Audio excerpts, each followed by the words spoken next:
All right, everyone. Happy Winter Circle Wednesday. Today is April 3rd, and we're doing part two of the NAR settlement.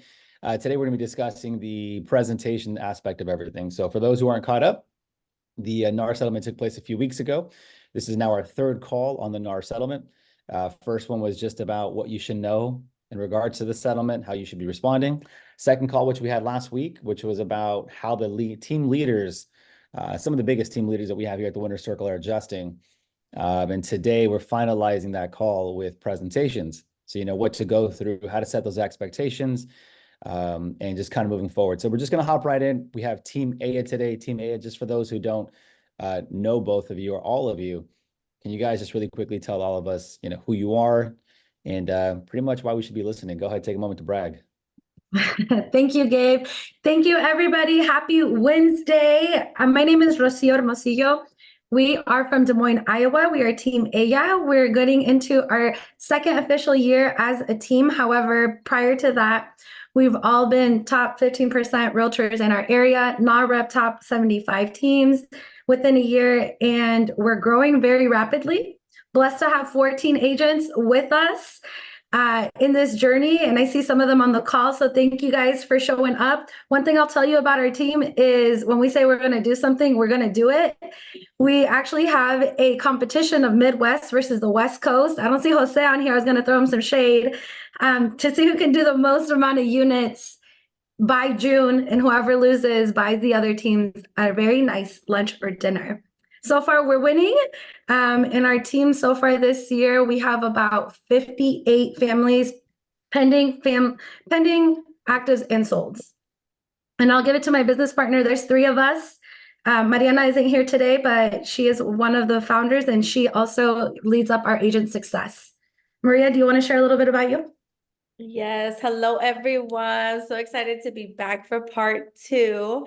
My name is Maria Rocha. Like Rocio said, I am one of the co-founders of Team Aya as well. And aside from producing, I've been in the business 7 years now. Yesterday, April 1st was 7 years, and which was wild.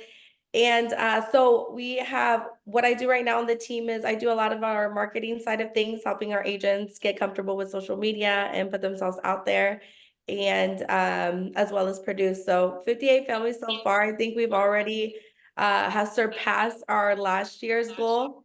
So we're on a roll. We're really excited to touch base about this topic. Love that. Thank you guys for sharing. And, I think it's important for you guys to pick up really what they're putting down right there. This is an all-female brokerage out in Des Moines, Iowa, in the Midwest. And they were ranked 7 in the entire state in terms of production. The entire state of Iowa, number 7. And I think last year, how many units was it last year? You guys have closed and on track for this year? This year, we're on track to help 200 families. That's 200 families, and this is why we have them on the panel today. So for qualification purposes, this is why we're bringing them on. And I haven't had the opportunity to meet all of you. My name is Gabe. I've been in the business now for, this is my 11th year in the industry, but 8 years in the sales side. The first couple of years, I spent them as a transaction coordinator and assistant. I run one of the top teams here in San Diego and Southern California. We've been ranked top 1% for 6 consecutive years from the San Diego Association of Realtors, which is a pretty big deal here in San Diego, seeing as it's one of the most competitive metropolitan cities throughout the country. We had, over the last 3 years, over 250 sides sold between the team and I, from 2021 through this year. We were ranked 50th the year before for NAREP, and I think 101 in NAREP the year before, last year as well. So top 250 last 2 years, which has been pretty amazing. And personal production right now, pending, active, and sold. I'm at 19 units for the year. So my goal is 62 by the end of the year. Really excited about that, to be on track with that. With the rest of the team, over 100 sides for the year is the goal. So that's who we are. And we have 2 other leaders that we're waiting on, Monica Singer. And I think Jose will be able to make it today. I think he's on daddy duties. He just had a newborn, for those who don't know, but he also runs the top team over in the Northern California area. And Monica Singer also runs the top team over in the LA, Los Angeles. For those who don't know who they are, Jose has been in the business now for 7 years. His team last year did over 100, I think, sides. And I think they're on track to do over 150, they said, this year. So pretty big numbers from all these people we're bringing on the call. And we're excited because, why is all this important that we're talking about it?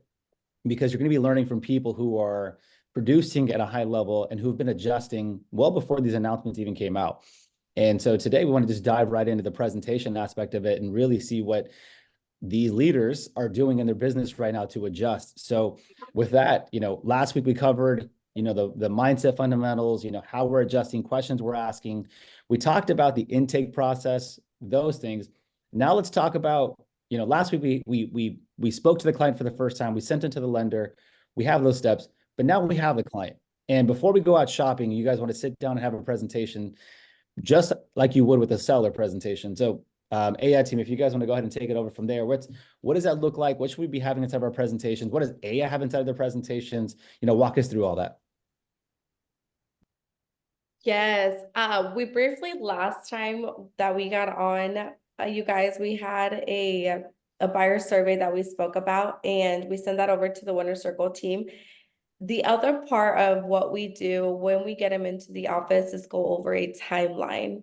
A lot of the buyers, a majority of our buyers, Rocio, would you say like probably 80–70% of our transactions are buyers?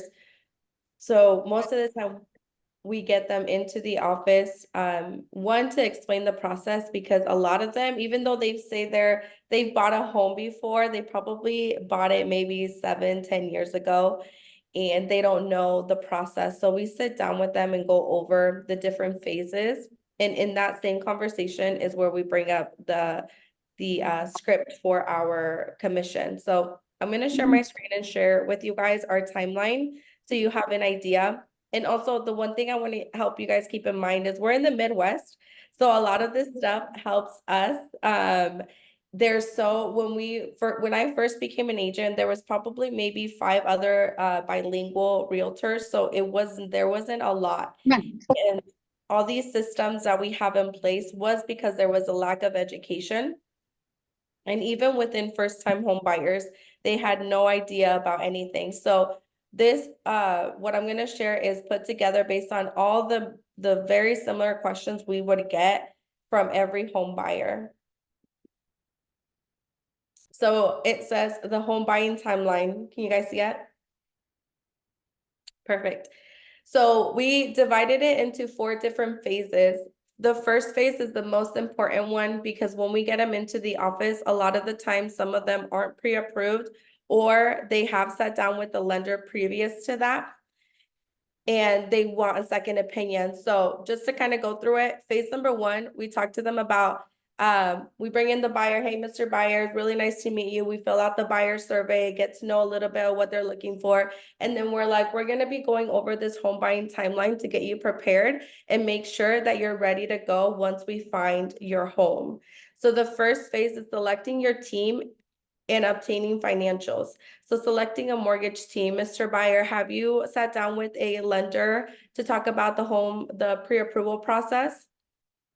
If yes, we typically ask for that pre-approval right then and there. Some of the times, a lot of the lenders that are here aren't as educational as we are. So that's why we try our best to send them to our preferred lenders, because we know that they're going to be able to take very great care of them. And our preferred lenders already know how we work. They already know what fees we charge, and they're already prepared and they know our process. So if they are working with an outside lender, we ask them if they would like a second opinion. We have different lenders depending on what they're looking for. A lot of them are probably wanting first-time homebuyer credits, or maybe they're a veteran, or whatever that might be. We team them up with the best. And Rocio, feel free to jump in whenever. So we ask them, we select the mortgage team, and then from there we educate them about the pre-approval letter from the lender. How much can you afford? Why that's important? What grants or incentives are available?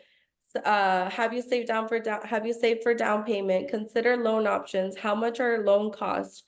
Must have pre-approval letter to submit an offer.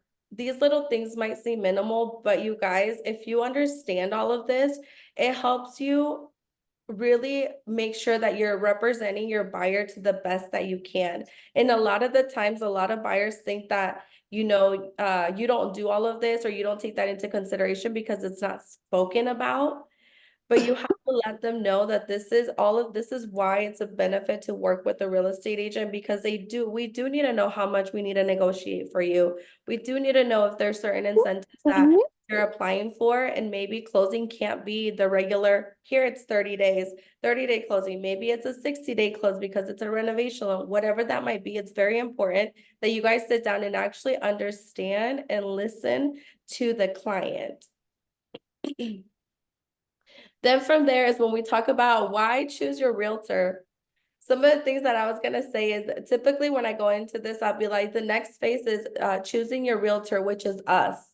I already right away use words that are like, we are going to work together, like we're your real estate team, because they start already thinking that. And so with that, I let them know, do you know how real estate agents get paid? And I actually pulled up our script for that we share with our agents. Let me see if I could find it. I And know real you're pulling that up. I just wanted to ask a question. So, for everyone that's out there, you're pretty much, as you're going through this presentation, number one, you're offering that second opinion if they're coming in with their own lender. And if you're a newer agent or someone's already experienced this, I mean, we've all kind of been through that situation where they bring their own lender, and we'll save you the time. 9 times out of 10 times, it's a headache working with other lenders because they don't know the fees, the process. They don't know what they're doing.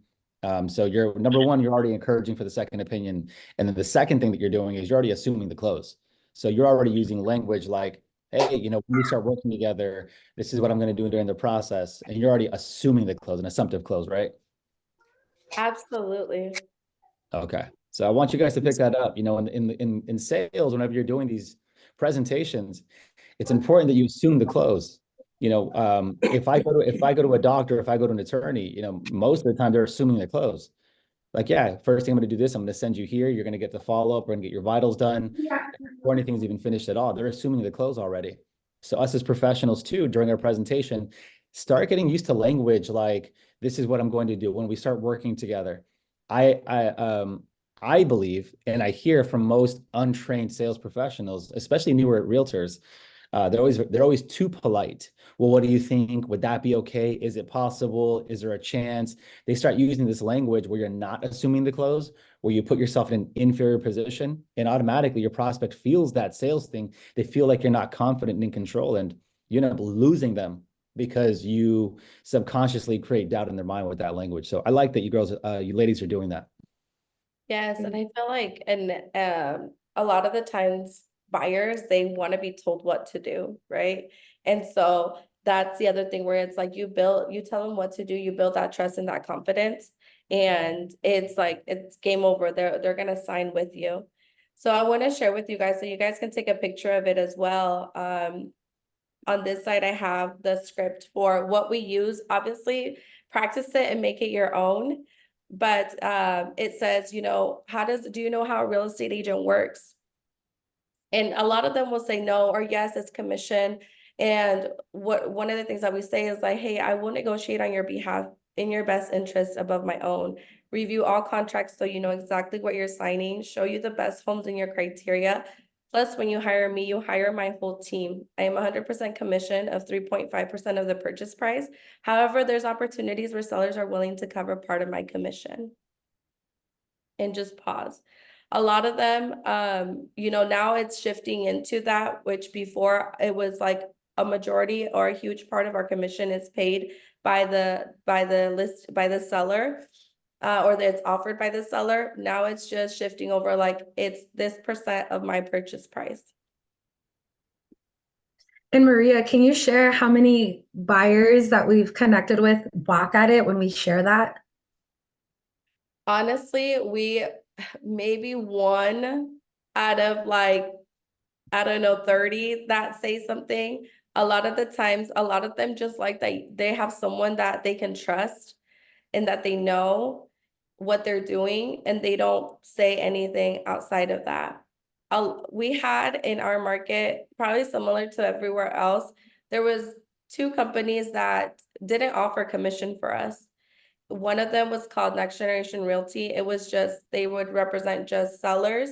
So we already had that conversation with them, like, hey, Mr. Buyer, we have access to all the homes on the market. It doesn't matter whatever company, we have access to them. Now, there are a few that do not have access to our MLS, where you can find them outside of the list that I'm going to send you. But don't worry, we can still help you out with that. We can still negotiate. What we usually do is just call them up, ask them when we can schedule a showing, and see if they're willing to pay our commission. Now, if they're not, then that's when we can come back and circle back on what that would look like for you. And most of them are like, okay, cool, as long as I find the home. Literally, like So no that's one. it. You guys have, so you're telling me like during the presentations, when you guys are bringing up the buyer commission side, no one, you're having very few, very rare, 130 people, I think you guys said that, are actually saying anything, objecting or asking a question about the fee that they have to pay for your representation. So it's very few people. Very few. If Yeah. I don't think we've ever have, and I think it goes back to showing the value, what Maria said, having them trust you that you're going to guide them through this huge process. And people don't know what they don't know. So it's just education, education, education. And this is why team, this is why we're going through what we're going through today, which is the presentation, because a lot of you as newer agents, and even some of us seasoned agents, we have a hard time articulating our value. If someone were to ask, why are you worth 1-2%? This is exactly why we're going through the presentation, so that all of you can copy, R&D, rip off and duplicate what we're doing at a very high level. And so now now that you're getting an opportunity to see what AI is doing in the Midwest, you can take what's best from their presentation, which is everything, reduplicate that back into your business. You can be a newer agent or a seasoned agent, have never articulated your value. And once you finish this presentation with the buyer, they're going to look at you like you're a seasoned pro and say, oh, this is everything you're doing. And because you know what questions to ask and how intentional the questions are, just like an attorney or a doctor would ask during the intake process, the confidence in you, their confidence within you is going to skyrocket, and they're going to hire you.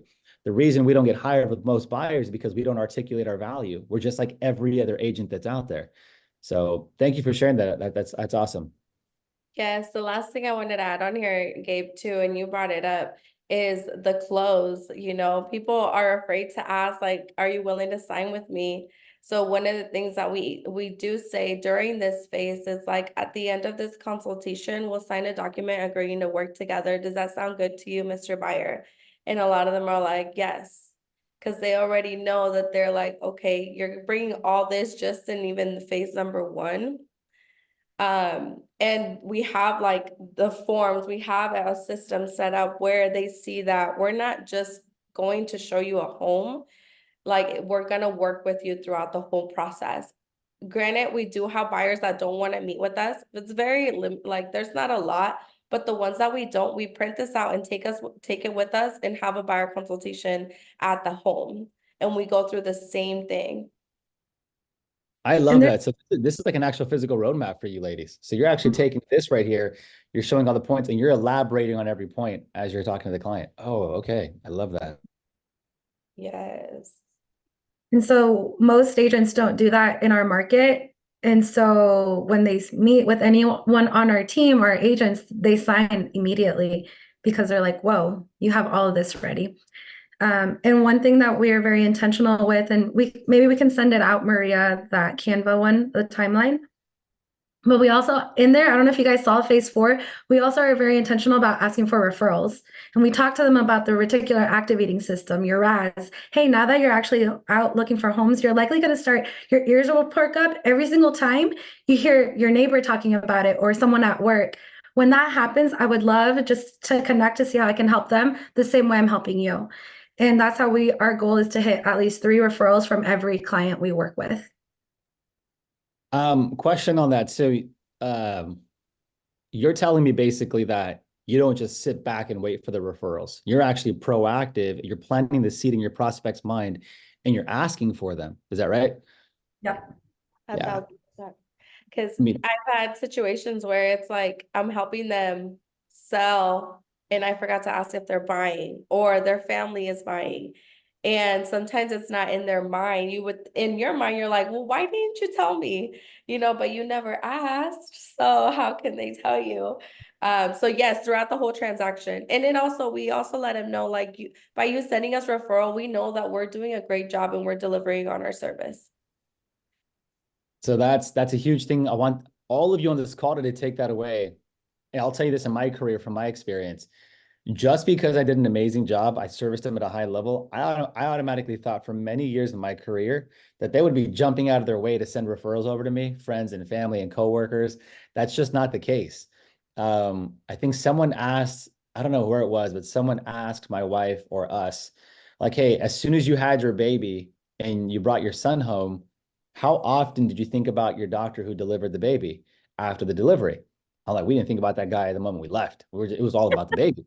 Mhm. And then they said, well, if you're not thinking about the doctor who delivered your child that you're in love with, how often do you think your clients are thinking about you after you sold them a home? I'm like, dang, that's True. such a good point. They're not thinking about us at all. The moment we give them the keys, they're thinking about transferring utilities, about the new school. They're thinking about work tomorrow and having it the moving company. You're the last person that they're thinking about when it comes, regardless of how amazing the service was. So, like Aya is saying right now, I'm so glad you both brought that up. That to me, that just shows me how seasoned you are, that you don't get it unless you ask for it. Closed mouths don't get fed. So you have to ask for the referrals, and you have to be very intentional about planting that seed. Especially, now their RAS is going to be going off now that they're buying a home and selling a home. Everything they see and they think about is going to be buying, selling. So, what I would add to that is teaching your clients how to get the referrals for you. So, hey, Mr. and Mrs. Buyer or Seller, now that you're in the process of it, in exchange for my amazing service that I'm going to be offering you, here's what I need from you. I need 2 names of people who are thinking about buying and selling. Do you know of anyone right now? No, I don't. Okay. Well, when you come across those people, because you will, I'm telling them what's going to happen. I need you to ask them for permission for me to call them. And if they say yes, give me their number and I'll call them, and teach your people how to get those referrals for you. I love what Aya said, because they said we need at least 3 referrals from every client. And this is how you grow your business. Trying to get a referral after the deal's done is so difficult, but doing it during the time while they're excited and having fun is much easier. And I'm sure you guys have seen a higher conversion ratio with referrals during the escrow process as opposed to afterwards, right? 100%. Yeah. One thing we implemented, and this was a training, Gabe, that you did a while ago, was, the best time to ask for referrals too is when they're on the roller coaster, when they're up high, right? Because they're the most excited. They're the most like, yes, let's do this. And this could be from the beginning, from the buyer consultation to even after their home inspection, because everything's going good, to even the final walkthrough to closing. Like, there should be no reason why they're not at a high during their process for you to ask. So think about it. When was the last time you guys asked your clients for even an introduction? Sometimes we say introduction. Give me one introduction, because it doesn't mean that they have to transact right away. It could be that they have a simple question about a contractor or an electrician, whatever that might be. You want to be known as the real estate expert for anything. 100%. Real quick, I did see we had a question in the chat from Jasmine. She says, what do you say or do if a person says, I can bring you referrals with a cost? Are you talking So about, Jasmine, are you talking about like a client or like a consumer, or are you talking about like a third-party vendor service? That's a good question. And while Jasmine answering that question, if anyone else has any questions, hop in. a client or family member.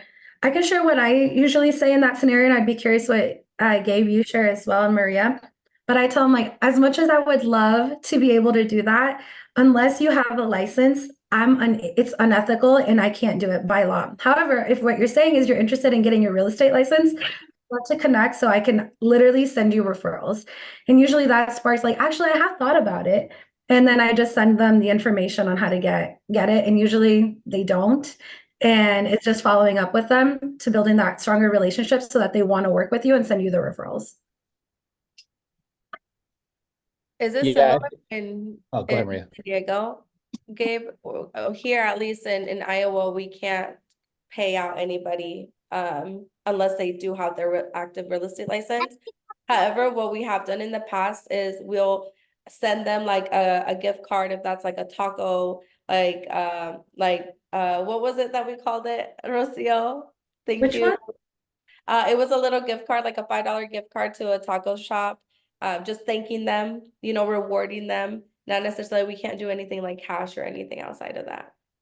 Mhm. Yeah, California is the exact same thing. It's unethical. You're not able to pay for referral fees. You can't advertise, hey, I'll pay you $1,000 for referrals.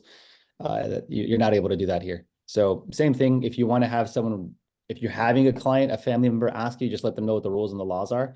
That you wouldn't be able to do that. And if any agent's offering that, that's illegal for them to do it, and they can lose or get their license suspended or get cited with the Department of Real Estate. Let them know that. However, if you just randomly one day want to give them a birthday gift or something like that on the side for just randomly, has nothing to do with the referral, then that's between you and the client at that point. And I Yeah. typically find some sort of holiday where I'm able to take care of them, but it's not associated with the referral. Yeah. And similar to what you're saying, Gabe, we want to incentivize good behavior. So when we just get it, they don't anticipate that they're going to receive anything from us, but we want that to reoccur. So we'll just send out a gift card like, hey, thanks so much for referring X person. We're taking good care of them. We're actually house hunting right now. We'll let you know how the process goes. Same And then, exact thing. Same exact thing. Yeah, you never want to lead with that, but you do want to encourage the behavior. So I would take care of the people that are taking care of you. yes. Yes. Third-party referrals such as contractors, illegal. I don't know what you mean by that, but same point. I mean, you have to have a license to get paid for a referral agreement. Yeah. Rashad. Good questions. Great questions. These are really good questions. What else? Anyone else in the chat regarding the presentation up to this point or how we're handling referrals and asking for them? If not, keep on going on. Or unless that's it, I'm not sure. Go ahead. No, we can continue with our timeline. Are any specific questions that you guys have about the first phase?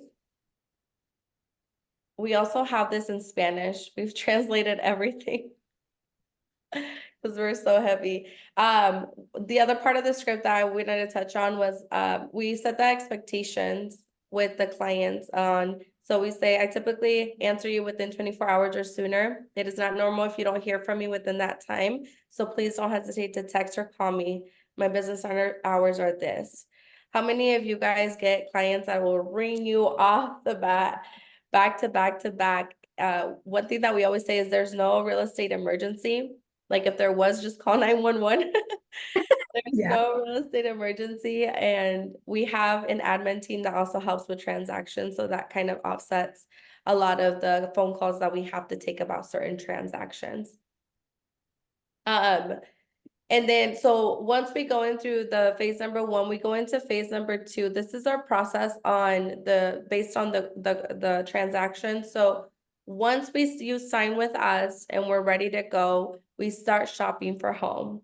We get you set up on a list of homes to receive based on your criteria. And based on what you're telling me, you want X, Y, and Z. And we go back and refer back to the buyer survey that we sent out. That's why it's very important, because a lot of the time, sometimes buyers change their mind on what they're looking for. And it's very important for us to know that, because then we stay looking and prospecting for something that they no longer want.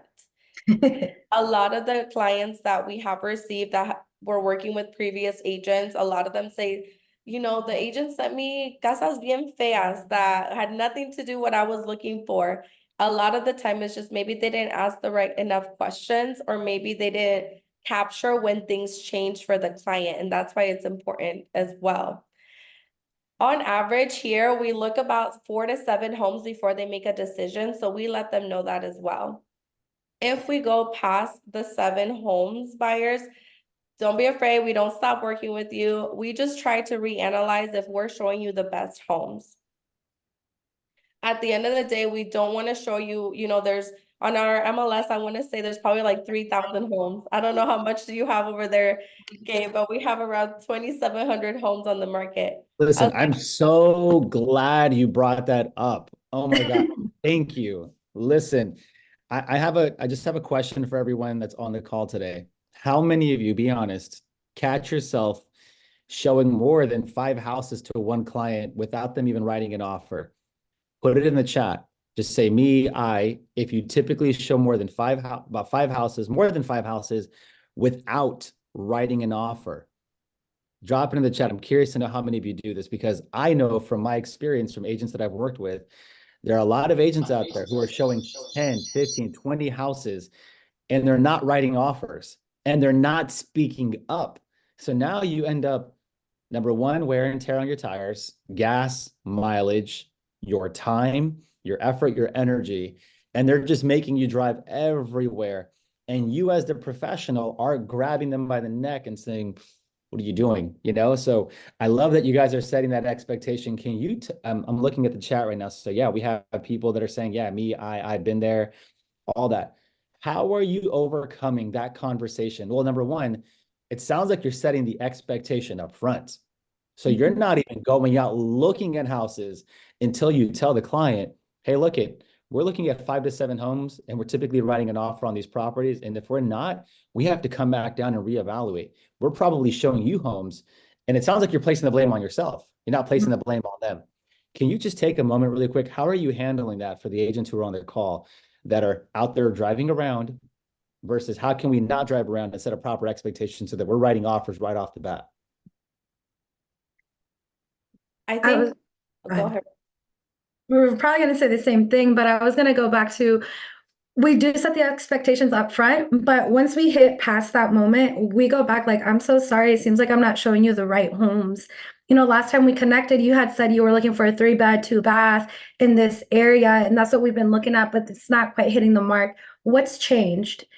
And we call it our come to Jesus talk, come to Jesus moment, bringing them back in because it's like, bro, homie, you said you wanted this and now you're over here telling me something different. We need to bring you in to see what's changed. I love that. Yes.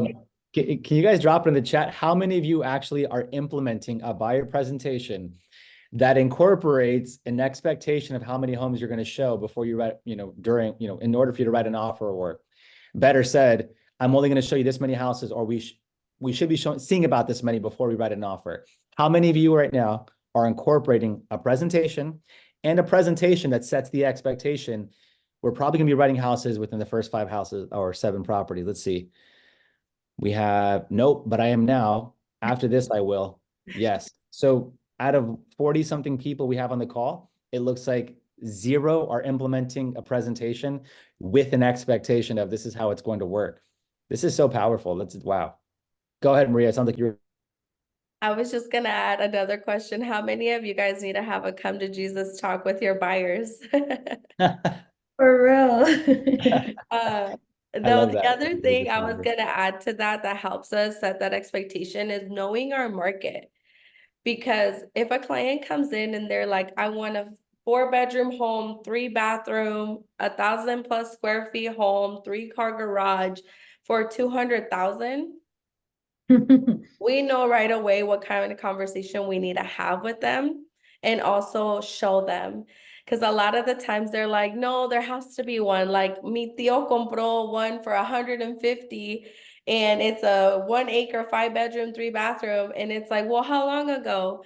10 years ago. I'm like, okay, that the prices of home have gone up. So it's just understanding that whatever their expectation is of what they're looking for is ideally what you can find. And if it's not, having the conversation up front of like, hey, it's really rare to find a home like this based on your criteria.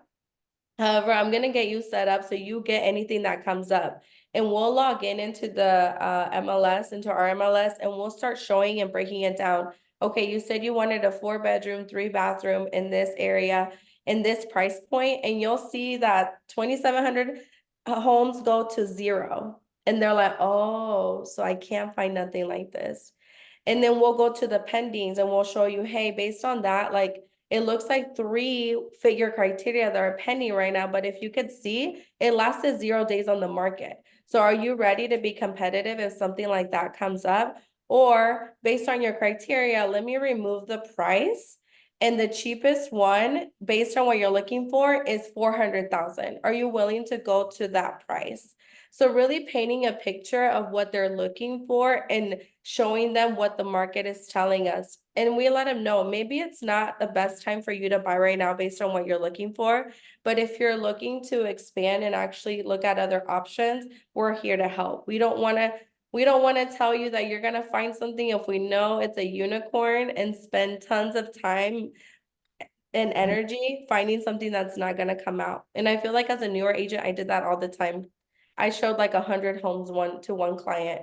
They ended up buying, it was a house for like $95,000. At that point, I was like, oh, I need to do better. Maria said never again. That's So really know good your there. market. Know your market. Does anyone have any questions for you up to this point? Anything you guys want to bring up or something that might have come up for you? You can drop it in the chat or open your mic. They're bringing up a lot of good points right now. I think that, us as seasoned agents and even newer agents that probably haven't even thought about maybe a conversation piece or anything. So go ahead. And we're coming down to like our last 10 minutes. So do you want to give us like the Cliff Notes version of the rest of phase 2, 3, and 4? Because it's really good up to this point. We like it, but I want to make sure we stay within time too. Hey, I had a quick question for the team. Yeah, go ahead, Corinne. So in regards to that, whenever you start explaining to buyers like what the market is, because a lot of times they think, they can get, a brand new house for like, at least here in Tulsa, the average price is like 250,000 now. So they think that, they can get a really nice house, and just explaining to them like what the market is. I had someone like give me feedback. Well, I might as well just keep renting. And I was trying to explain to them like, okay, yeah, the prices have gone up in houses, but with renting, you're obviously not building any equity for yourself. How do you guys deal with kind of that feedback from buyers, or have you ever dealt with that? yes. Rocio, you know what I was thinking about the conversation we were having this morning? I thought the same thing. You probably will summarize it a little bit better than I do, but Karina, one thing that I can add is it's really one, how are you having these conversations? Are they over the phone? Because I feel like a lot of these need to be in person so you can feel the client out. They most of the time they think one way either because they heard it a certain way, but they're not really looking at the bigger picture. Like I think about when interest rates went up, a lot of buyers stopped buying, not because interest rates went up, but because of the fact that they lost out on a 2% interest rate.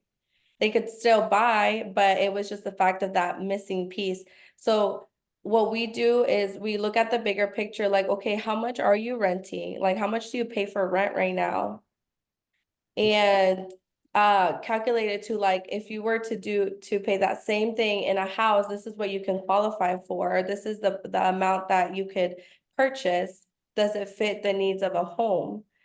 And really think about explaining to them, like, on average, at least here, home prices are going up 6 to 7%.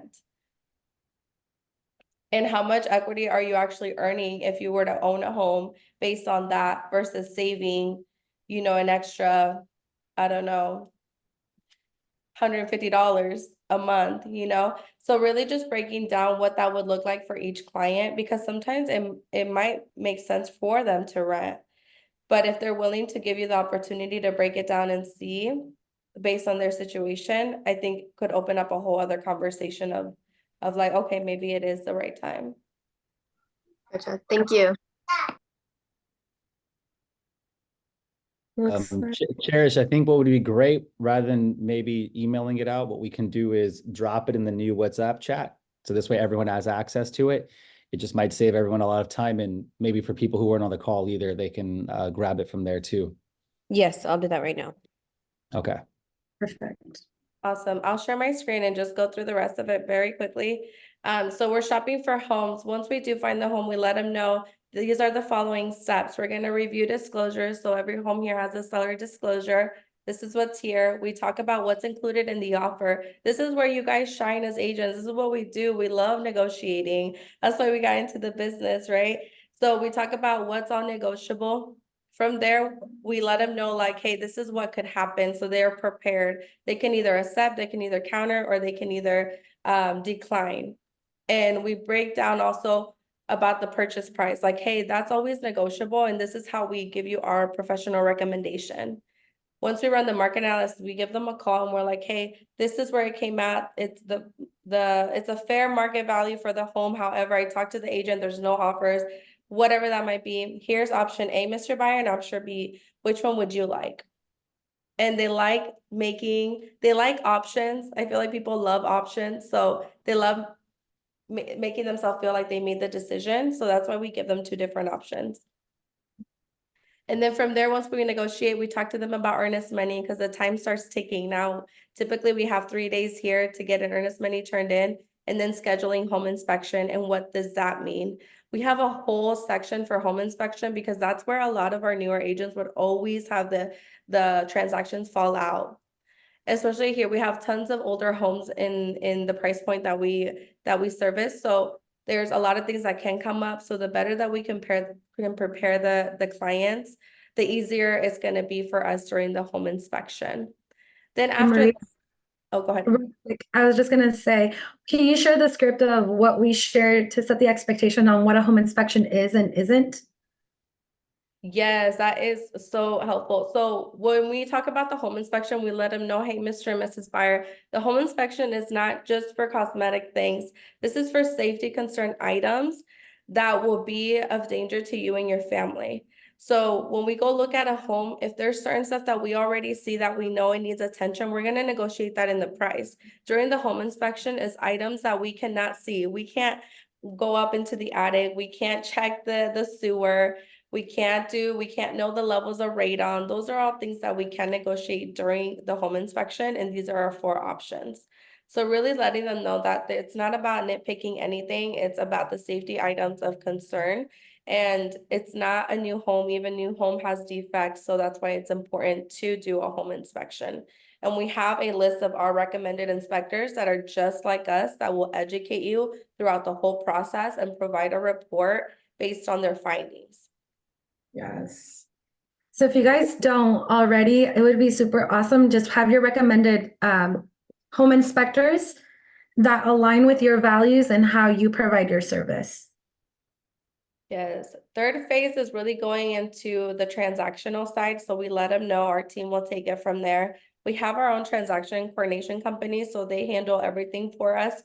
But we'll walk them through to let them know each step of the phase. And during this time, we also let them know, don't go out and buy a car, don't max out your credit cards, nothing like that. Just stay how you are, because this really is the part that we're just talking with the lenders, talking with the inspectors throughout the process. And then phase 4 is getting them ready for closing. The utilities, final walkthrough, close on the loan. And then the last thing that we ask them as well, we touch on, is just the introduction referral. If we're doing a great job, we'll know that by you sending us over introduction of anyone looking to buy or sell. And you guys, typically after going through all of this, like, it might seem like a lot, but honestly, everyone is so thankful because there's a lot of things that they don't know about, or a lot of things that they didn't know as a homeowner they can ask for, or that they had the opportunity to do. And it really helps out with setting the expectation up front of what to anticipate and could happen. So they're not as upset if something's like, oh, shoot, this didn't go through. Oh, yeah, you told me about that. You're right. And then we give it to them at the end. Hey, what a lot of our clients do is they put this on their fridge or whatever. And as they're going through the process, they're marking off. So they feel like they're also a part of that process with us, and they know where they're at in the timeline. Powerful. I was just going to add, Gabe, that's a gist. It is long, as you guys see, but that's if we mirror and match. So what you've been learning with the winner's circle, with Gabe's training, if you have a high D personality, you're going to give them the cliff notes. If it's someone that's high C and wants to take notes, then we're going to go into detail by detail with them. And then this is also in Spanish. So if you guys are ever curious about scripting this in Spanish, I would say reach out to Team Ella on our Instagram and we can connect. Or Gabe, if there's enough people on here que quieren español, we're happy to share that too. I think we'll do that. Cherish, let's try to send out an email or a message to everyone, and let's see if we have enough people. I want to make sure it's worth AS time that show up with our cameras on to have it done in Spanish so that they can go out there and show that for you. And this is, I mean, number one, can we give it up in the chat for Team Aya, please, for number one, peeling back their curtains and showing all of us exactly what they do, how they do it, what they say. I mean, really, you go anywhere else near the brokerage, the 9 times out of 10 times they're going to tell you about it. They might show you it, but they won't go through how they do it. So if you can just blow up the chat, just show them appreciation on that. Yeah, thank you so much. And for those, take a screenshot of the presentation, or maybe if you guys want to send us a PDF, we can drop it inside of the chat of the timeline. So we have that.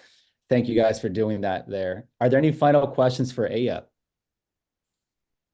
You guys are awesome. Thank you. Appreciate it. Thank you for being here. Thank you, And guys. before we conclude, I do want to show you guys one last thing before we hop off, but go ahead and ask questions for Aya. Cherish, if you can give me the opportunity to share the screen, I want to share one thing with them before we hop off. I'm just going to quickly do a quick walkthrough of all of this. And I was waiting for Monica and Jose, but they didn't jump on to represent California. So I'll show you just really fast what we do here in California and San Diego with it. And it'll be a quick Zoom, a quick overview of what it is that we do. So our buyer presentation is very similar to what Aya does. I think we just have a little more photos than they do. We're a little extra in that fashion, but it's the same point. Everything's explanation. So I'm going to just quickly scroll through it, give you 1 to 3 seconds of what it is. And you guys, I'll send you the training video out on this so you guys can watch that as well. But our home buyer guide here in California, same thing. We take them through the entire process that Aya was talking about. The first thing that we do, now this presentation here, we have it set for people who are already approved, ready to move forward with the home buying process, or are interviewing agents to buy a home. This is the presentation that we sit them both down on. And this could be, again, we kind of treat it like a listing presentation. We don't already assume that the client's going to work with us other than the language we're using during the conversation. But not until the contract's signed do we know their hours. So we don't go off a handshake deal. We don't tell them, thank you, it's awesome, let's do it. No homes get shown until we get that buyer broker agreement signed. And that's what our team is trained on. So first thing we'll go through is their loan. We'll go ask them all the questions about their loan. Go a little deeper into the pre-approval process. We talk about finding the right home, what type of properties we'll look at. Same thing like Aya said, we have access to every single home for sale in the market, with the exception of new construction and for sale by owner. Where we serve, we show them what areas we sell houses in. So pretty much all of Southern California. We kind of discuss the relationships, how we might have a property that we're selling, dual agency. Same thing like Aya talked about. This is our value proposition. This is our time to shine. What is it that we do that's different than everyone else, and why they should work with us? Some people have COVID sensitivities, so we talk about the digital aspect and how we can help them. We discuss how we structure the winning offer. Hey, client, it's not just, you don't just see a home and we write the offer on the sticker price. There's a reason why we tell you what price to come in at. And this is how we explain and set the expectation of what offer price we're writing. We do the CMA, we talk to the seller, and when we have those two, we come back to you with an offer, and here are the options that the seller has. They can accept it, counter it, etc. Again, we're walking the client through the entire process of what happens. Then we go to the escrow. Hey, once your offer is accepted, this is what you can expect. We also have an escrow presentation. So this one's just a brief overview. We tell them what escrow is. We break down all the fees. So all of you who are asking, we have been implementing a buyer commission already. You can call it a buyer commission or additional fees to work with us. But right here, I want you guys to look at your screen, the transaction compliance fee of $19.95. That is what we used to charge before. Now we're upping it to 1 to 2% plus that $19.95. We're talking with the team right now. We're having that update right now for the team. But this is the old presentation that we had. And when we got to this part, the conversation was this. Hey, Mr. and Mrs. Buyer, so here are all the fees for the transaction. You have your earnest money deposit. You have your home inspection, which is an out-of-pocket expense. You have your appraisal, which is an out-of-pocket expense. And then you have $19.95. This is the only fee that our company charges, and this covers the administrative costs during escrow. Moving forward, it's going to be, hey, Mr. and Mrs. Buyer, our fee for representation is 1%, 2% of the sales price. That's not an out-of-pocket expense. It gets pulled from your closing cost. And our company charges the $19.95 administrative fee to oversee the paperwork during escrow. Like Aya, I've only had probably one a year who actually bring it up, about the fee. Oh, I heard this, I heard that. One maybe per year.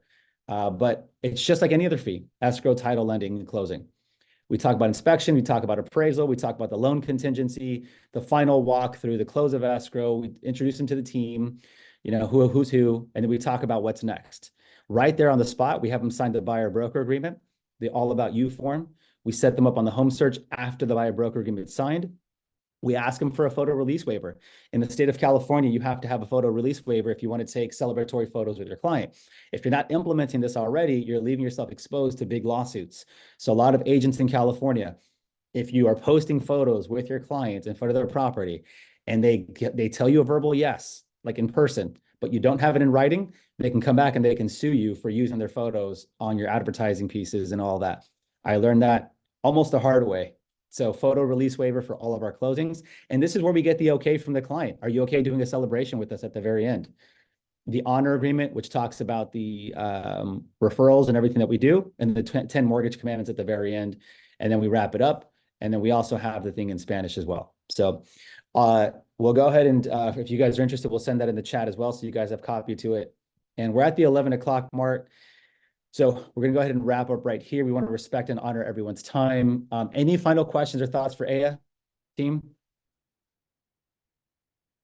Aya, any final thoughts for the group? Oh, you're on mute. Yeah, Rocio. No, I was just going to say thank you so much to all of you guys being here, your presence, your time, your energy. Go out there, have those buyer consultations, have those come to Jesus moments. Make sure you're not showing houses without an agency signed already, and show your value, because they can't do it without you. All right, guys. Appreciate your time. Good seeing all of you today on Winter Circle Wednesday. We'll see you on the next call. Go out there and be great. Talk to you guys later. Bye everyone. Bye.